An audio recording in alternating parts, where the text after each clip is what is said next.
Always been one of my favorite booktube activities. 7, actually this was 5, this was 6. My lucky number is 6. I don't know, I'm so confused now. So 7.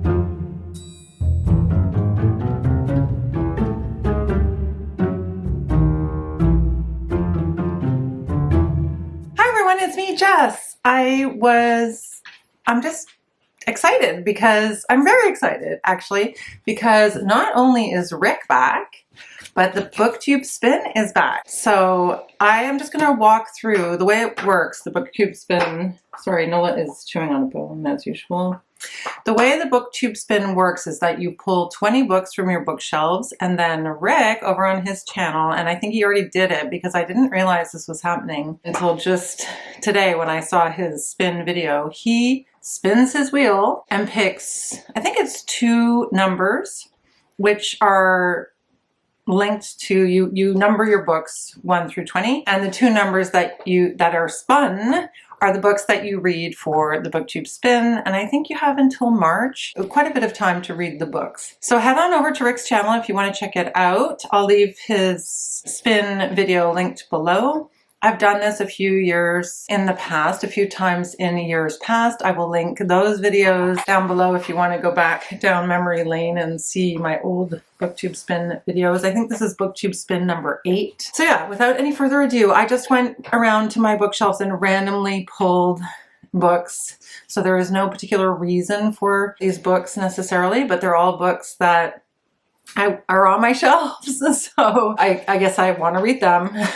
Or I've wanted to read them at some point. So I'm not going to give any description of the books. I'm just going to make this a fairly quick name the title.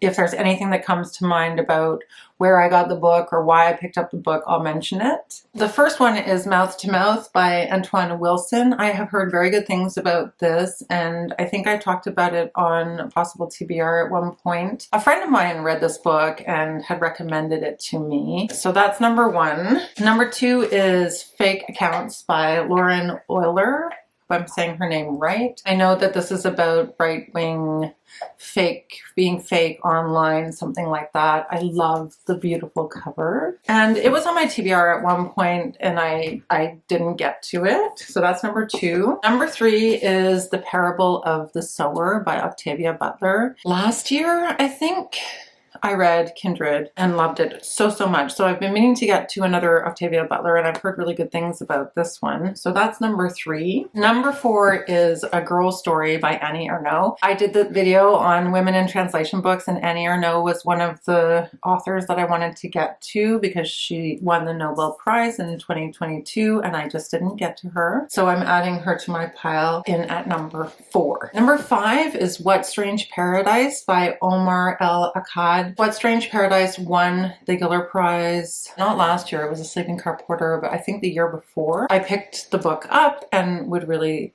like to get to it at some point. Maybe the Booktube Spin will spin me a lucky number 5. This is a good one. This is a vintage copy of a Daphne du Maurier book called The King's General. I'm not sure it's one of her best per se, but I do love Daphne du Maurier, and I pulled it off the shelf because I thought it'd be fun to include one of her books that I haven't read yet.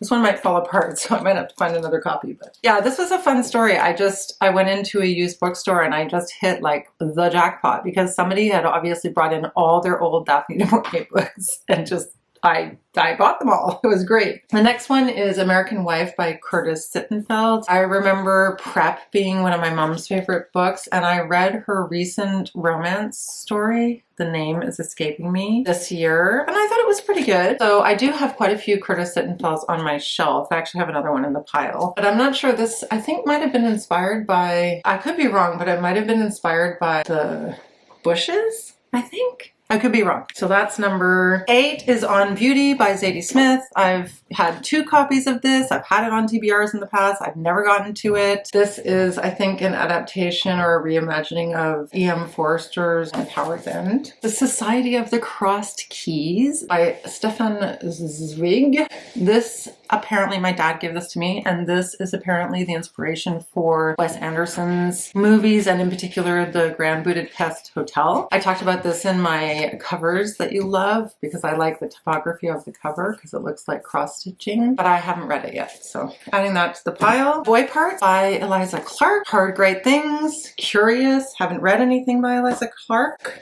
Okay, so that's my first 10 in that pile, and then this is the pile of the second 10. Let me just pause for a sip of coffee. Okay, so at 11 is Mame by Jessica George. Yeah, been meaning to get to it. Haven't gotten to it. Would love to get to it. I included Shawn Michaels' new book. He's a Montreal writer. Do You Remember Being Born? I talked about him in one of my videos. I think it was when I went through the fall books you should read from the Globe and Mail, and I was a little bit complaining, why isn't Shawn Michaels on this list? I went to his book launch and picked up a copy of this book. The reading was really fun. It's about a woman who's a writer and she has to write with an AI bot. It just sounded a little bit, well, disturbing, but also funny.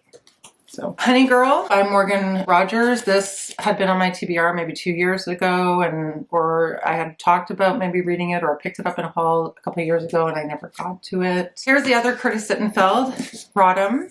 This is a novel, actually, so it's not a true story. Inspired story about Hillary Rodham Clinton. I'm pretty sure it's just a fictional account, but it does make you pause, doesn't it? It says, brilliantly weaving a riveting fictional tale into actual historical events. So it's one of those weird crossover ones. Gemma's gonna love this. Either Or by Elif Batuman. I had read The Idiot and really loved it. So this is, I think, the same character in the second book. We'll see. We'll see if I pull it. Malibu Rising by Taylor Jenkins Reid. I had read The Seven Husbands of Evelyn Hugo and really liked it. I was surprised that I liked it because she's such a commercial writer. And I picked this up to read in the summertime, but never got to it. So I thought it'd be ironic to read a book about the beach in January or February. Careless by Kirsty.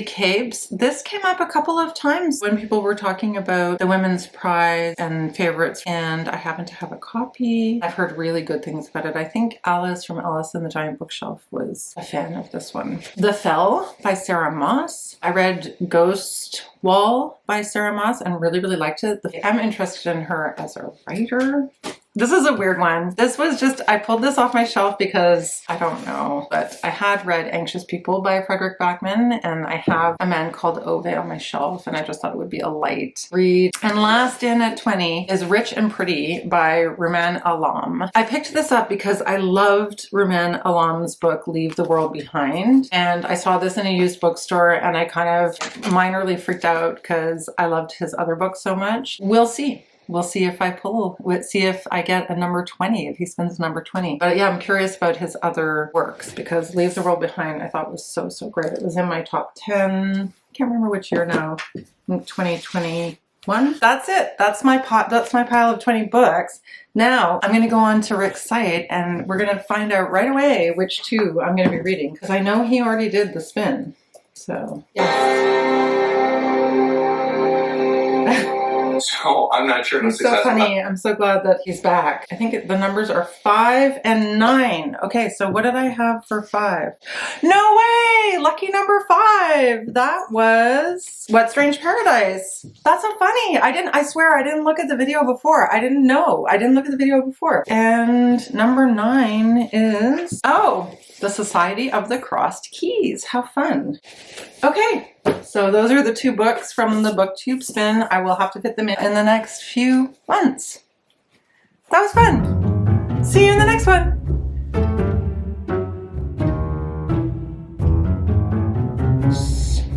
Book, I want to say, A Room of One's Own? No. It's not A Room with a View. I don't remember. Oh, Howard's End. I think this is a reimagining or a retelling of Howard's